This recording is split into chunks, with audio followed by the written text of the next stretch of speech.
ನಾವು under the constitution article number 19 ಅಲ್ಲಿ ನಮಗೆ ಒಂದು freedom of speech, freedom of expression ಅನ್ನೋದ್ರ ಬಗ್ಗೆ ಬಹುಶಃ ಇದೇನು ಕಾನ್ಸ್ಟಿಟ್ಯೂಷನ್ ಬುಕ್ನ ಓದಿ ನಾವೇನು ತಿಳ್ಕೊಳ್ಬೇಕಾಗಿಲ್ಲ. ಇದು ನಾವೆಲ್ಲ ಶಾಲೆಗಳಲ್ಲಿದ್ದಾಗ ಸಣ್ಣ ಸಣ್ಣ ಮಕ್ಕಳುಗಳಾಗಿದ್ದಾಗ ನಾವು ಓದಬೇಕಾದ್ರೆ freedom of speech, freedom of expression ಬಗ್ಗೆ ನಮ್ಮ ಫಂಡಮೆಂಟಲ್ ರೈಟ್ಸ್ ಏನಿದೆ ಅದ್ರ ಬಗ್ಗೆ ನಾವೆಲ್ಲ ತಿಳ್ಕೊಂಡು ಬೆಳೆದಿರ್ತಕ್ಕಂಥವ್ರೆ. ಆದರೆ ಇವತ್ತು ಸಂಪೂರ್ಣವಾಗಿ ಈ ಕ್ಲಾಸಸ್ಸು ಇನ್ನು ಮುಂದೆ ಹೋಗೋದಾದ್ರೆ ಈಗ ಕ್ಲಾಸ್ ನಂಬರ್ 3 ನಲ್ಲಿ ಏನಿದೆ, ಡೈರೆಕ್ಟ್ ಆಗಿ ವಾರೆಂಟ್ ಇಶ್ಯೂ ಮಾಡಿದಿರಾ ನೀವು, ಅದೆಂಥದ್ದು ದ್ವೇಷ ಅಪರಾಧಿನೋ ಅಥವಾ ದ್ವೇಷ ಭಾಷಣ ನೀವು ಪ್ರಯೋಗ ಮಾಡಿಬಿಟ್ಟಿದ್ದೀರಾ ಅಂತಕ್ಕಂಥದ್ದನ್ನ ಸರ್ಕಾರವೇ ಪರಿಗಣಿಸಿ, ಇಲ್ಲಿ ಯಾವುದು ಜುಡಿಷಿಯರಿ ಸಿಸ್ಟಮ್ ಇಲ್ಲ, ಮುಂದಕ್ಕೆ ಬರ್ತೀನಿ, ಸರ್ಕಾರವೇ ಅವರೇ ಇದನ್ನ ಜಡ್ಜ್ಮೆಂಟ್ ರೀತಿ ಮಾಡಿ ದ್ವೇಷ ಭಾಷಣ, ದ್ವೇಷ ಅಪರಾಧ ಅಂತ ಅವರೇ ಇದನ್ನ ತೀರ್ಮಾನ ಮಾಡಿ ನಾನ್ ಬೇಲಬಲ್ ಕಾಗ್ನೆಸಿವ್ ಅಫೆನ್ಸ್ ಅಂತ ಬುಕ್ ಮಾಡ್ತಾರೆ. ಅಂದ್ರೆ ಇಲ್ಲಿ ನಮಗೆ ವಾರೆಂಟ್ ಇಶ್ಯೂ ಮಾಡ್ತಕ್ಕಂಥ ಪ್ರಶ್ನೆನೇ ಇಲ್ಲ.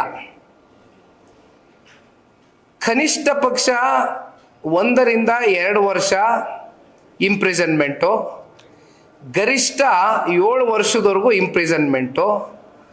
ಮತ್ತೆ ಏನಾದರೂ ಆ ವ್ಯಕ್ತಿ ಮೇಲೆ ಏನೋ ಆಪಾದನೆ ಬಂದಿರುತ್ತೆ, ಅವನನ್ನ ಮತ್ತೆ 2ನೇ ಬಾರಿ ಆಪಾದನೆ ಬಂದಂಥ ಸಂದರ್ಭದಲ್ಲಿ ಅವನನ್ನ ಅಪರಾಧಿ ಅಂತ ಏನು ತೀರ್ಮಾನ ಮಾಡ್ತಾರೆ ಸರ್ಕಾರ, ಅವ್ರಿಗೆ 10 ವರ್ಷದ ಇಂಪ್ರಿಸನ್ಮೆಂಟು, ಜೊತೆಯಲ್ಲಿ 50,000ನೋ 1 ಲಕ್ಷನೋ ದುಡ್ಡು ಕಟ್ಟಿಸ್ಕೊಳ್ತಕ್ಕಂಥದ್ದು, ದಂಡ ಆಗ್ತಕ್ಕಂಥದ್ದು. ಇದು ಕ್ಲಾಸ್ ನಂಬರ್ 3 ನಲ್ಲಿ ಇರ್ತಕ್ಕಂಥ ಅಂಶ. ಇನ್ನು ಕ್ಲಾಸ್ ನಂಬರ್ 5 ಹೋಗೋದಾದ್ರೆ ಒಂದು ಸಣ್ಣ ಉದಾಹರಣೆ ಕೊಡ್ತೀನಿ. ಇದೇ ಸರ್ಕಾರದಲ್ಲಿ ವಿಧಾನಸೌಧದಲ್ಲಿ ಪಾಕಿಸ್ತಾನ್ ಜಿಂದಾಬಾದ್ ಅಂತಕ್ಕಂಥ ಒಂದು ಕೂಗು ಬಂತು. ಸುಮ್ಮನೆ ಒಂದು ಸಣ್ಣ ಉದಾಹರಣೆ ಅಷ್ಟೇ. ಆವಾಗ ಮಾಧ್ಯಮದಲ್ಲಿ ಇರ್ತಕ್ಕಂಥ ವರದಿಗಾರರ ಕೆಲಸ ಏನು? ಆ ವರದಿಯನ್ನ ನಿಮ್ಮ ನ್ಯೂಸ್ ಚಾನಲ್ಲು, ನಿಮ್ಮ ಆಂಕರ್ ಕೊಡ್ತಿರೋ ಅಥವಾ ನಿಮ್ಮ ಚೀಫ್ ಎಡಿಟರ್ಸ್ ಕೂತ್ಕೊಂಡು ಅಲ್ಲಿ ನೀವು ಕೊಡ್ತೀರಾ. You have to give it, it is your job, it's a part of your job, ನಿಮ್ಮ ಕರ್ತವ್ಯ ಅದು. ಅಲ್ಲಿಂದ ಆಂಕರ್ ಏನು ಮಾಡ್ತಾರೆ, ಅಲ್ಲಿ ಏನು ನಡೆದಿದೆ ಆ ಘಟನೆ ಬಗ್ಗೆ ಸಂಪೂರ್ಣವಾಗಿ ನಿಮ್ಮ ಹತ್ರ ವಿವರಣೆ ಕಲೆಕ್ಟ್ ಮಾಡ್ತಾರೆ. ಅವ್ರಿಗೆ ತಿಳಿದಿರ್ತಕ್ಕಂಥ ಆ ವಿಷಯವನ್ನು ಅವರು ಜನಗಳ ಮುಂದೆ ಆ ವಿಷಯ ಮಂಡಿಸ್ತಾರೆ, ಆ ವಿಷಯ ಇಡ್ತಾರೆ. ಅದು ತಪ್ಪ? ಅದು ಕ್ಲಾಸ್ ನಂಬರ್ 5 ಪ್ರಕಾರವಾಗಿ ಅದು ತಪ್ಪು. ಅಂದರೆ ನೀವು ಇಲ್ಲಿ ಯಾರು ವರದಿಗಾರರು ವರದಿ ಮಾಡ್ತೀರಿ, ಕೇವಲ ವರದಿಗಾರರ ಮೇಲೆ ಆ್ಯಕ್ಷನ್ ತಗೊಳ್ತಕ್ಕಂಥದ್ದಷ್ಟೇ ಅಲ್ಲ, ಮಾಧ್ಯಮ ನಡೆಸ್ತಾ ಇರ್ತಕ್ಕಂಥ ಮಾಲೀಕರು ಯಾರಿರ್ತಾರೆ ನೇರವಾಗಿ ಅವ್ರ ಮೇಲೂ ಕೂಡ ಈ ಹೊಣೆಯನ್ನು ಹೊರಿಸ್ತಕ್ಕಂಥ ಕೆಲಸವನ್ನು ಈ ಒಂದು ಕ್ಲಾಸ್ ನಂಬರ್ 5 ನಲ್ಲಿ ಮೆನ್ಷನ್ ಮಾಡಿದ್ದಾರೆ. ಇನ್ನು ಕ್ಲಾಸ್ ನಂಬರ್ 6ಗೆ ಹೋಗ್ತಕ್ಕಂಥದ್ದಾದ್ರೆ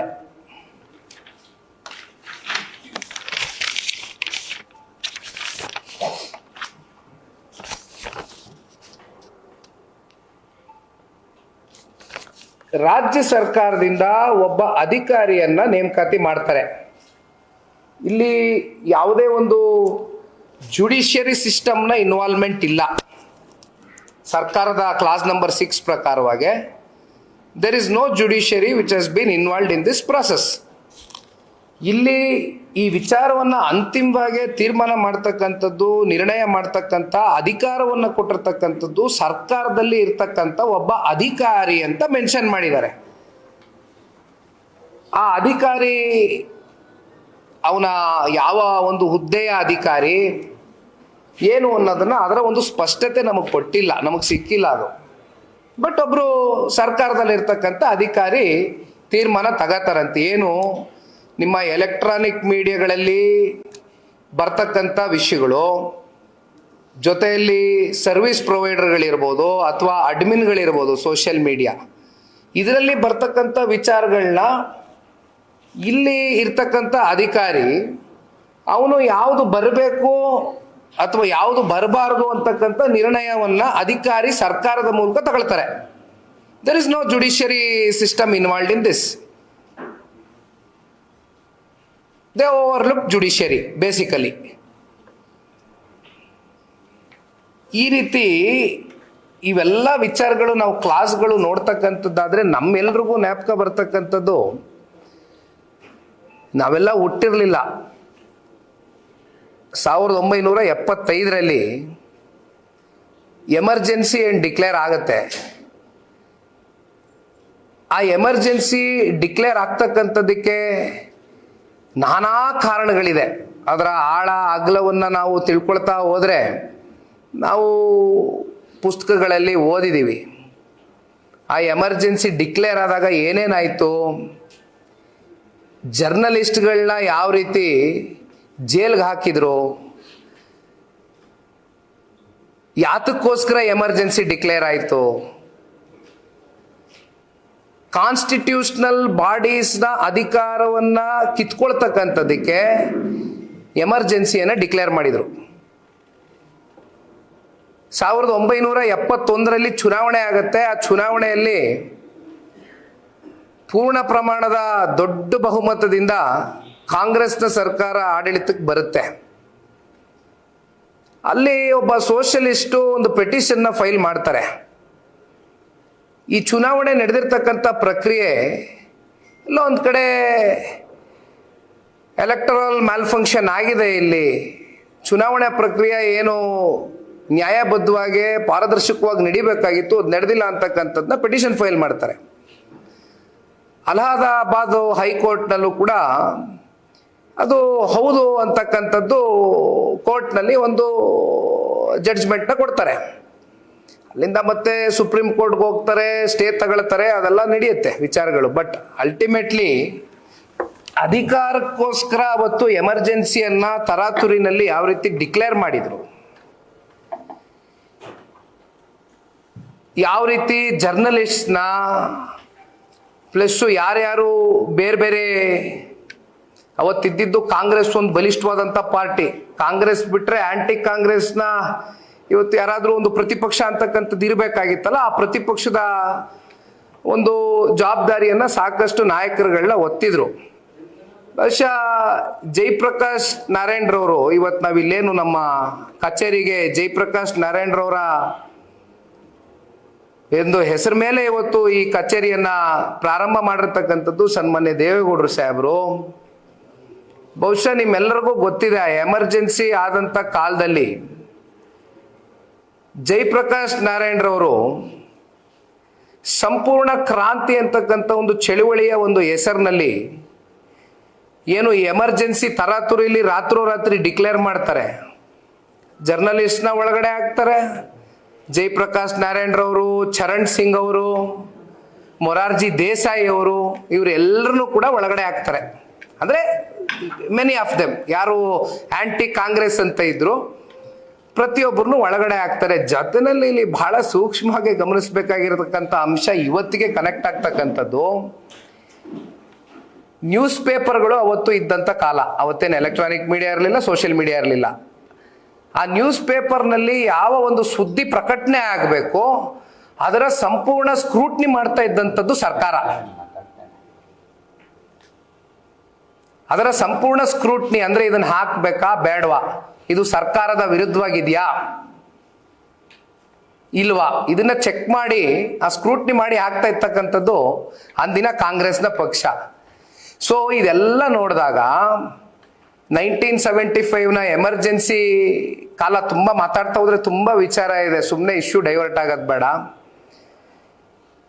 ಇದು ಬಹುಶಃ ಕಾಂಗ್ರೆಸ್ನ ಪಕ್ಷದ ಇತಿಹಾಸ ಮತ್ತೊಮ್ಮೆ ಇದು ಹೊಸ ಒಂದು ಅಧ್ಯಯನ ಅಂತಕ್ಕಂಥದ್ದು ನಾವೆಲ್ಲ ಭಾವಿಸ್ಬೇಕಾಗ್ತದೆ. ಈ ಬಿಲ್ಲನ್ನು ನೋಡಿದಾಗ ಎಮರ್ಜೆನ್ಸಿ 2.0 ಇವತ್ತು ಡಿಕ್ಲೇರ್ ಮಾಡ್ತಕ್ಕಂಥ ಒಂದು ಪರಿಸ್ಥಿತಿ ಈ ಬಿಲ್ ಮೂಲಕ ಈ ರಾಜ್ಯ ಸರ್ಕಾರ ಮಾಧ್ಯಮದವ್ರ ಮೇಲೆ, ಪ್ರತಿಪಕ್ಷದವ್ರ ಮೇಲೆ, ಯಾರೂ ಕೂಡ ಸರ್ಕಾರದ ವೈಫಲ್ಯತೆಗಳು ಅವರು ಎಡುವುದಂಥ ಸಂದರ್ಭದಲ್ಲಿ ಇವತ್ತು ಪತ್ರಿಕಾ ಮಾಧ್ಯಮ ಅಂತಕ್ಕಂಥದ್ದು ಅದು ನಮ್ಮ ಸಂವಿಧಾನದಲ್ಲಿ ಬಹಳ ಒಂದು ವಿಶೇಷವಾದಂಥ ಅಂಗ.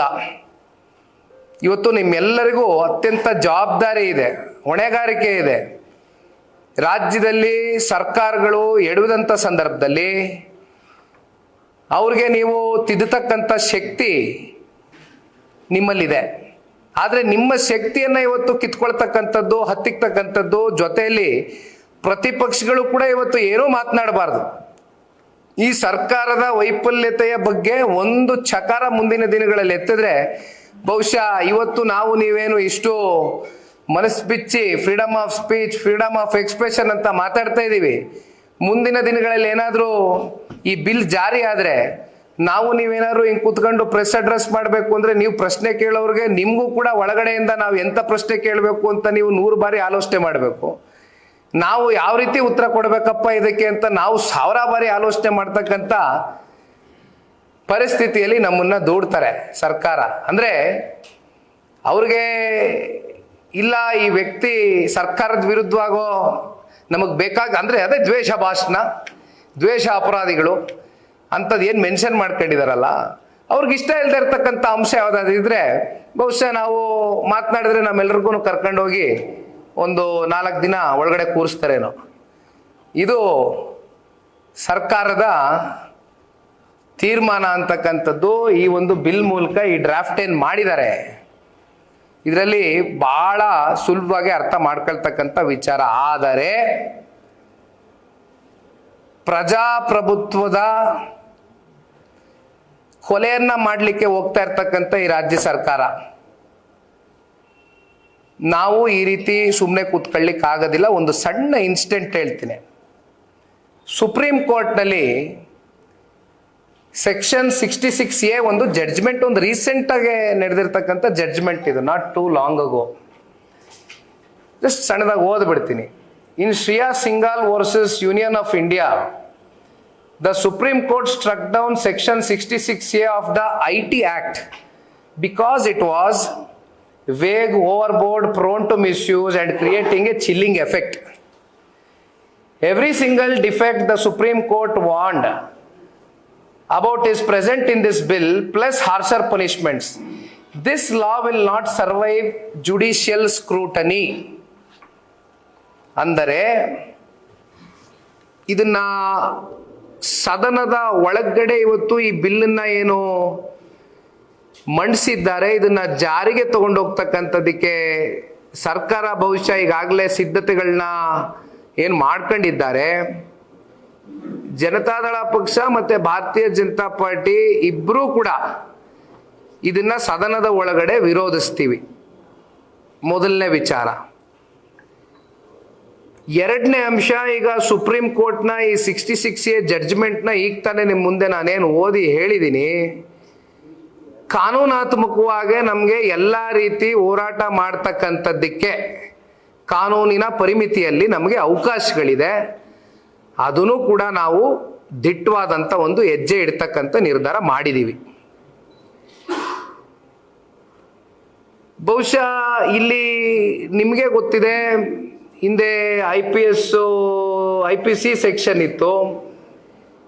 ಈಗ ಅದನ್ನ 2023 ಪಾರ್ಲಿಮೆಂಟ್ ಬಿಲ್ಲಲ್ಲಿ BNSಗೆ, ಅಂದರೆ ನಿಮಗೆ ಅವಕಾಶ ಇದೆ ಇಂಥ ವಿಚಾರಗಳಲ್ಲಿ. ನಿಮಗೆ BNS ಎದುರುಗಡೆ ಹೋದಂಥ ಸಂದರ್ಭದಲ್ಲಿ ಇದನ್ನ ಅಡ್ರೆಸ್ ಮಾಡ್ತಕ್ಕಂಥದ್ದಕ್ಕೆ ಎಲ್ಲ ರೀತಿ ಅವಕಾಶ ಇದ್ಮೇಲೆ ಯಾಕೆ ನೀವು ಇಷ್ಟು ಇಂಥ ಬಿಲ್ಲನ್ನ, ಇಂಥ ಕ್ಲಾಸ್ಗಳನ್ನ ನೀವು ಅಪ್ಲೈ ಮಾಡಿ ನಮ್ಮೆಲ್ಲರನ್ನೂ ಕಟ್ಟಾಕ್ತಕ್ಕಂಥ ಒಂದು ಪ್ರಯತ್ನಕ್ಕೆ ಯಾಕೆ ಈ ರಾಜ್ಯ ಸರ್ಕಾರ ಹೆಜ್ಜೆ ಇಟ್ಟಿದೆ ಅಂತಕ್ಕಂಥದ್ದು ನಾವೆಲ್ಲರೂ ಕೂಡ ಇವತ್ತು ಪ್ರಶ್ನೆ ಮಾಡಬೇಕಾಗಿರ್ತಕ್ಕಂಥ ಅಂಶ. ಎಲ್ಲೋ ಒಂದ್ ಕಡೆ ಇದೆಲ್ಲ ನೋಡಿದಾಗ ಮಾನ್ಯ ಗೃಹ ಸಚಿವರು ಮೇಲ್ನೋಟಕ್ಕೆ ಈ ವಿಧೇಯಕವನ್ನ ಮಂಡನೆ ಮಾಡಿರ್ತಕ್ಕಂಥದ್ದು ಮೇಲ್ನೋಟಕ್ಕೆ ನಮಗೆ ಕಂಡು ಬರ್ತಕ್ಕಂಥ ಅಂಶ ಆದರೂ ಕೂಡ ಬಹುಶಃ ಈ ಒಂದು ಬಿಲ್ಲಿನ ಡ್ರಾಫ್ಟ್ ಇವತ್ತು ನಾವೇನು ಓದ್ತಾ ಇದ್ದೇವೆ ನಿಮ್ಮ ಮುಂದೆ, ಇದು ಯಾವುದೋ ಒಂದು ಔಟ್ಸೋರ್ಸ್ ವ್ಯಕ್ತಿಗೆ ಕೊಟ್ಟು ಮಾಡಿಸಿರ್ತಕ್ಕಂಥ ಸಂಶಯ ನಮ್ಮೆಲ್ಲರೂ ಕೂಡ ಕಾಣ್ತಾ ಇದೆ. ಯಾಕೆಂದರೆ ನನ್ನ ಅನಿಸಿಕೆ ನೋಡಿ ಸರ್, ಇಷ್ಟು ಕಠಿಣವಾಗಿ, ಇಷ್ಟು ಬ್ಲಂಟಾಗಿ ಈ ಡ್ರಾಫ್ಟನ್ನ ಈ ಬಿಲ್ ಮೂಲಕ ನಮ್ಮ ಮೇಲೆ ಜಾರಿಗೊಳಿಸೋಕೆ ಹೊರಟಿದ್ದಾರೆ. ಮಾನ್ಯ ಗೃಹ ಸಚಿವರಿಗೆ ಈ ವಿಚಾರ ಗೊತ್ತಿಲ್ಲ ಅಂತಕ್ಕಂಥದ್ದು ನನ್ನ ಭಾವನೆ. ಅವ್ರಿಗೆ ಬಹುತೇಕ ಸಾಕಷ್ಟು ವಿಚಾರಗಳು ಗೊತ್ತಿರಲಿಕ್ಕಿಲ್ಲ, ಈ ವಿಚಾರನೂ ಅವ್ರಿಗೆ ಗೊತ್ತಿಲ್ಲ ಅಂತಕ್ಕಂಥದ್ದು ನಾವೆಲ್ಲ ಭಾವಿಸ್ಬೇಕಾಗ್ತದೆ. ನಾವು ಸರ್ಕಾರದಲ್ಲಿ ಕ್ಯಾಬಿನೆಟ್ನಲ್ಲಿ ಇರ್ತಕ್ಕಂಥ ಮಿನಿಸ್ಟರ್ಗಳ ಬಗ್ಗೆ ಕೇಳಿದ್ದೀವಿ, ಆದರೆ ಮಿನಿಸ್ಟರ್ ಆಫ್ ಕ್ಯಾಬಿನೆಟ್ ಒಬ್ರು ಇದ್ದಾರೆ ಇದರಲ್ಲಿ. ಯಾರು ಈ ಡ್ರಾಫ್ಟನ್ನ ತಯಾರಿ ಮಾಡಿದಾರಲ್ಲ, ಒಬ್ಬ ವ್ಯಕ್ತಿ, ಅವರು ಕ್ಯಾಬಿನೆಟ್ಗೆ ಒಬ್ಬರೇ ಮಿನಿಸ್ಟ್ರು. ಬಹುಶಃ ಆ ಔಟ್ಸೋರ್ಸು ಏನು ಆ ವ್ಯಕ್ತಿ ಕೊಟ್ಟಿದ್ರು, ಇದು ನಮ್ಮ ಗೊತ್ತಿಲ್ಲ, ಮಂತ್ರಿಗಳ ಗಮನಕ್ಕೆ ಬಂದಿಲ್ಲ ಅಂತಕ್ಕಂಥದ್ದು ಭಾವಿಸುವ ಮೂಲಕ ಬಹುಶಃ ಕೇಂದ್ರದ ಅವರ ಹೈಕಮಾಂಡ್ನ ನಾಯಕರ ಜೊತೆ ಕೂತು ಚರ್ಚೆ ಮಾಡಿ ನಿರ್ಧಾರ ಮಾಡಿದಾರೇನೋ ಅಂತಕ್ಕಂಥದ್ದು ನನ್ನ ಭಾವನೆ. ಯಾಕೆಂದರೆ ಒಂದು ನಾವೆಲ್ಲರೂ ಇಲ್ಲಿ ಪ್ರಶ್ನೆ ಕೇಳಬೇಕಾಗಿರ್ತಕ್ಕಂಥದ್ದು, ಅವರ ಹೈಕಮಾಂಡ್ನ ನಾಯಕರು ಯಾವುದೋ ಒಂದು ಯಾತ್ರೆ ಮಾಡಿದರು, ಇಡೀ ದೇಶವ್ಯಾಪ್ತಿ ಓಡಾಡಿದರು. ಓಡಾಡಬೇಕಾದ್ರೆ ಕೈಯಲ್ಲಿ ಡಾಕ್ಟರ್ BR ಅಂಬೇಡ್ಕರ್ ಅವರು ಬರೆದಿರ್ತಕ್ಕಂಥ ನಮ್ಮ ಸಂವಿಧಾನ, ನಮ್ಮ ಕಾನ್ಸ್ಟಿಟ್ಯೂಷನಲ್ ಬುಕ್ಕು ಕೈನಲ್ಲಿ ಇಟ್ಕೊಂಡು ಓಡಾಡಿದರು ದೇಶ ಎಲ್ಲ. ಆದರೆ ನನಗೆ ಒಂದು ಅರ್ಥ ಆಗದೆ ಇರ್ತಕ್ಕಂಥ ವಿಚಾರ, ಶಾಲೆನಲ್ಲಿ ನಾವೆಲ್ಲ ಓದಿದ್ದೀವಿ. ಈಗ freedom of speech, freedom of expression ಬಗ್ಗೆ ನಾನೇನು ಮಾತಾಡಿದೆ ಪ್ರಾರಂಭದಲ್ಲಿ, ಶಾಲೆಗಳಲ್ಲೇ ಓದಿದ್ದೀವಿ. ಆರ್ಟಿಕಲ್ 19 ನಾವೇನು ಎಲ್ಲರೂ ಹೋಗ್ಬಿಟ್ಟು ಏನು ಕಾನ್ಸ್ಟಿಟ್ಯೂಷನಲ್ ಬುಕ್ ಓದಿ ಅಂತ ನಾನು ಹೇಳ್ತಾ ಇಲ್ಲ. ಇಷ್ಟು ಕೈಯಲ್ಲಿ ಕಾನ್ಸ್ಟಿಟ್ಯೂಷನ್ ಬುಕ್ ಇಟ್ಕೊಂಡು ಇಡೀ ದೇಶವ್ಯಾಪ್ತಿ ಬೀದಿ ಬೀದಿ ಸುತ್ತಿರ್ತಕ್ಕಂಥ ಹೈಕಮಾಂಡ್ನ ವ್ಯಕ್ತಿಗೆ ಇವತ್ತು ಇಲ್ಲಿ ಈ ಕ್ಲಾಸಸ್ನ ಮುಂದಿನ ಪರಿಣಾಮಗಳು ಏನಾಗತ್ತೆ ಅನ್ನೋದ್ರ ಬಗ್ಗೆ ಆಲೋಚನೆ ಇಲ್ವಾ? ಈ ವ್ಯಕ್ತಿ ಯಾರು ಈ ಡ್ರಾಫ್ಟನ್ನು ಮಾಡಿದ್ದಾರೆ ಈ ಬಿಲ್ನಲ್ಲಿ, ಅವ್ರ ಗಮನಕ್ಕೆ ಬರ್ದಿರಾ ಈ ಡ್ರಾಫ್ಟ್ ಆಗೋಗಿದೆಯಾ? ಹಂಗಾದ್ರೆ ಸಂವಿಧಾನಕ್ಕೆ ಇದೇ ಗೌರವ ಕೊಡ್ತಾ ಇರೋದಾ ಇವತ್ತು ಹೈಕಮಾಂಡ್ನ ಗಾಂಧಿ ಕುಟುಂಬದ ಕುಡಿ?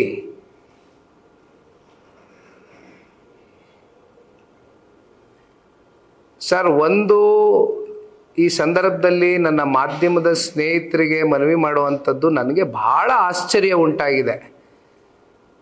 ಏಕೆಂದರೆ ಇಷ್ಟು ಸೀರಿಯಸ್ ಕ್ಲಾಸಸ್ಸಲ್ಲಿ ಇದು ಕೇವಲ ಒಂದು ಪೊಲಿಟಿಕಲ್ ಪಾರ್ಟಿನ ಟಾರ್ಗೆಟ್ ಮಾಡಿ ಹೊರಟಿರ್ತಕ್ಕಂಥದ್ದು ಅಷ್ಟೇ ಅಲ್ಲ, ಸಂಪೂರ್ಣ ಮೀಡಿಯಾ ಹೌಸಸ್ನ ಪ್ರತಿಯೊಬ್ಬ ವ್ಯಕ್ತಿಯನ್ನು ಕೂಡ ಇವತ್ತು ಟಾರ್ಗೆಟ್ ಮಾಡಿ ಹೊರಟಿರ್ತಕ್ಕಂಥ ಈ ಸರ್ಕಾರ.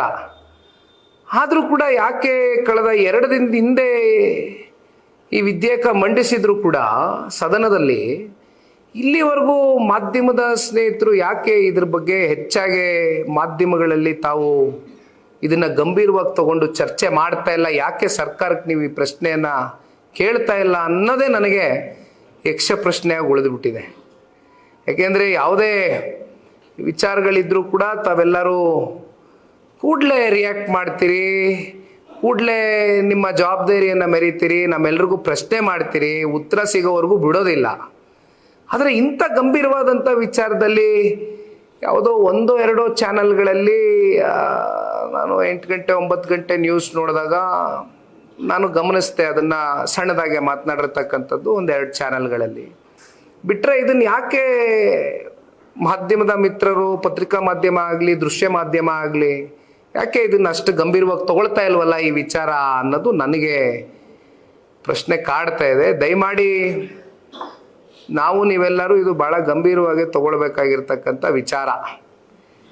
ಈಗ ಇಲ್ಲಿ ತುಂಬ ಜನ ಯೂಟ್ಯೂಬ್ ಚಾನಲ್ಗಳು ನಡೆಸ್ತಾರೆ, ಯೂಟ್ಯೂಬರ್ಸ್ ಇದ್ದಾರೆ, ತುಂಬ ಜನ ಥ್ರೂ ಇನ್ಸ್ಟಾಗ್ರಾಮು ಕಂಟೆಂಟ್ ಕ್ರಿಯೇಟರ್ಸ್ ಇದ್ದಾರೆ. ಅದ್ರ ಮೂಲಕನೇ ಬದುಕನ್ನು ಕಟ್ಕೊಂಡಿರ್ತಕ್ಕಂಥ ಜೆನ್ಜಿ ಕ್ರೌಡು ಜಾಸ್ತಿ ಇದೆ.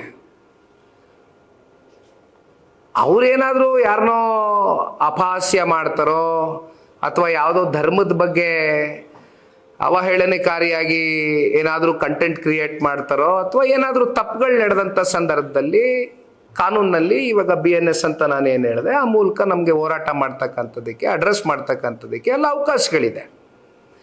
ಹಾಗಿದ್ದಾಗ ಈ ಒಂದು ಬಿಲ್ಲಿನ ಅವಶ್ಯಕತೆ ಸರ್ಕಾರ ನಮ್ಮ ಮೇಲೆ ಹತ್ತಿಕ್ತಕ್ಕಂಥ ಕೆಲಸ ಮಾಡುವಂಥದ್ದು ಎಷ್ಟರ ಮಟ್ಟಕ್ಕೆ ಸರಿ ಅಂತಕ್ಕಂಥದ್ದು ಇವತ್ತು ನಾವು ಪ್ರಶ್ನೆ ಮಾಡುವಂಥದ್ದಕ್ಕೆ ಇವತ್ತು ಈ ಪತ್ರಿಕಾಗೋಷ್ಠಿಯನ್ನು ಕರೆದಿದ್ದೀವಿ. ಹಾಗಾಗಿ ಒಂದು ಮಾತು ನಾವು ಭಾಳ ಸ್ಪಷ್ಟವಾಗಿ ಹೇಳ್ತೇವೆ.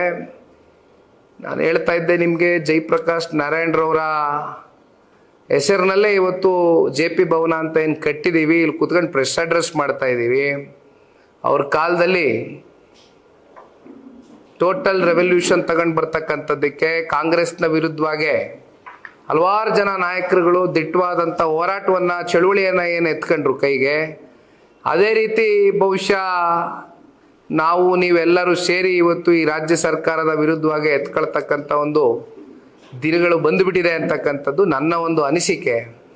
ಬಹುಶಃ ಕಾಂಗ್ರೆಸ್ನವ್ರಿಗೆ ಯಾವಾಗಲೂ ಒಬ್ರು ಮಾತಾಡ್ತಾ ಇರ್ತಾರೆ, ಈ ದೇಶದ ಇತಿಹಾಸ ಕಾಂಗ್ರೆಸ್ನ ಇತಿಹಾಸ ಅಂತ ಅದ್ಯಾರೋ ಮಾತಾಡ್ತಾ ಇರ್ತಾರೆ ಯಾವಾಗಲೂ. ಅವರು ಇತಿಹಾಸ ಅರ್ಥಕೊಂಡ್ರೆ ಏನು ಎಮರ್ಜೆನ್ಸಿ 1975 ಆದ ನಂತರ ಎಲ್ಲರನ್ನು ಹೋಲ್ಸೇಲಾಗಿ ಜೈಲಲ್ಲಿ ಹಾಕಿದ್ರು, ಜರ್ನಲಿಸ್ಟ್ಗಳಿಂದ ಹಿಡಿದು ಪೊಲಿಟಿಕಲ್ ಪಾರ್ಟೀಸ್ ನಾಯಕರಿಂದ ಹಿಡಿದು. ಆಮೇಲೆ ಬಂದಂಥ ಚುನಾವಣೆಯಲ್ಲಿ ಮೊದಲನೇ ವ್ಯಕ್ತಿಯೊಬ್ಬ ನಾನ್ ಕಾಂಗ್ರೆಸ್ಸಿಗ ಪ್ರಧಾನಮಂತ್ರಿಗಳಾಗಿದ್ದು ಈ ದೇಶದ ಇತಿಹಾಸ ಮೊರಾರ್ಜಿ ದೇಸಾಯಿ ಅವರು.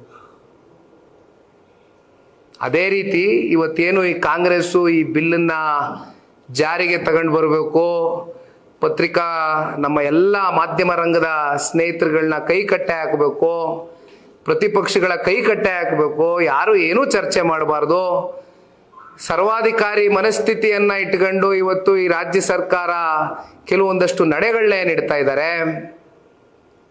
ಬಹುಶಃ ಅವರ ಪತನದ ದಿನಗಳು ಬಹಳ ದೂರ ಇಲ್ಲ ಅಂತಕ್ಕಂಥದ್ದು ಈ ಸಂದರ್ಭದಲ್ಲಿ ನಾನು ಹೇಳಬೇಕಾಗ್ತದೆ.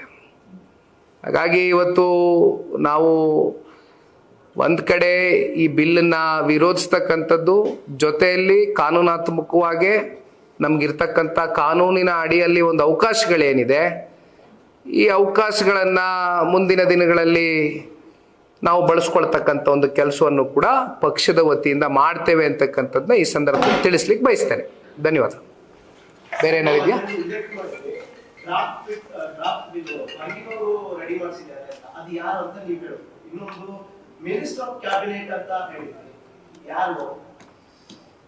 ಈಗ ಎಲ್ಲವನ್ನು ಕೂಡ ನಾವು ತಿಳಿಸಿ ಹೇಳೋದಕ್ಕೆ ಆಗೋದಿಲ್ಲಣ್ಣ.